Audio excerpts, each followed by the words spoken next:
UP में सड़कों पे नमाज नहीं पढ़ी जाती है। यूपी में मस्जिदों से अजान की आवाज नहीं आती है।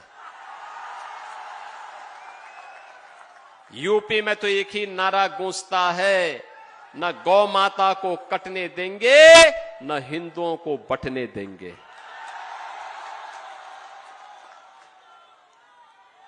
वहां पर अनुसूचित जाति हो या जनजाति, प्रजापति समुदाय हो या फिर कुम्हार हो या कुर्मी, किसी भी जाति का हिंदू है वह सुरक्षित भी है और समृद्धि के नित नए सोपान को प्राप्त कर रहा है। अब अयोध्या में राम भक्तों पर कोई लाठी गोली नहीं चला सकता। अब तो अयोध्या में भगवान राम का भव्य मंदिर का निर्माण हो गया है। आयोजन कैसे होने चाहिए? प्रयागराज महाकुंभ आपके सामने उदाहरण है। कितना भव्य और शानदार आयोजन। और मुझे बताया गया कि पुरुलिया के कुमार समुदाय के लोग श्री ज्योतिर्मय सिंह महतो जी के नेतृत्व में प्रयागराज महाकुंभ में गए थे। मैं उन सभी का अभिनंदन करता हूं जो प्रयागराज में गए और प्रयागराज की पुण्य को प्राप्त किए हैं। बहनों और भाइयों, ये हमारा दायित्व है। विरासत का संरक्षण करके ही हम विकास कर सकते हैं और उसी विकास की प्रक्रिया को आगे बढ़ाने के लिए आज मैं जयपुर में आपके पास आया हूं, आपका आह्वान करने के लिए।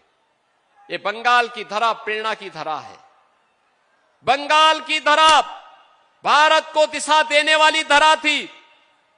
बंगाल में प्रतिभा थी, लेकिन प्रतिभा पलायन कर रही है।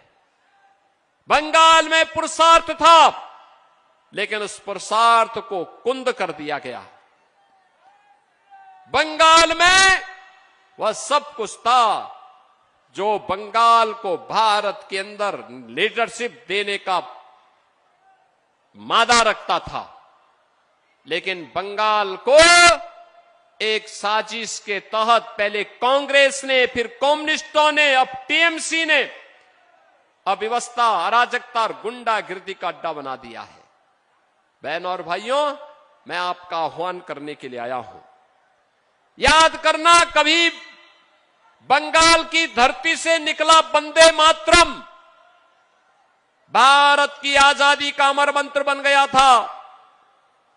और आज मैं आपका आह्वान करने के लिए आया हूं। वंदे मातरम ने भारत को आजाद कराया था।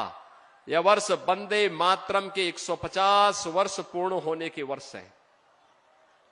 और इस अवसर पर मैं कहूंगा कि हमें वंदे मातरम के 150 वर्ष पूर्ण होने के उपलक्ष्य में टीएमसी मुक्त बंगाल चाहिए, क्योंकि टीएमसी मुक्त बंगाल का मतलब डबल इंजन की बीजेपी की सरकार, और डबल इंजन की बीजेपी की सरकार का मतलब बंगाल के अंदर अब उन्नयन शुरू होगा, विकास शुरू होगा।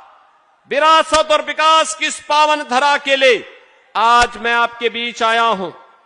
बहनों और भाइयों, ममता दीदी कहती है कि खेला हो बे, लेकिन मैं ममता दीदी से बोलना चाहता हूं, ए बार खेला शेष, उन्नयन शुरू। अब खेल समाप्त, टीएमसी का खेल समाप्त, अब बंगाल का विकास प्रारंभ।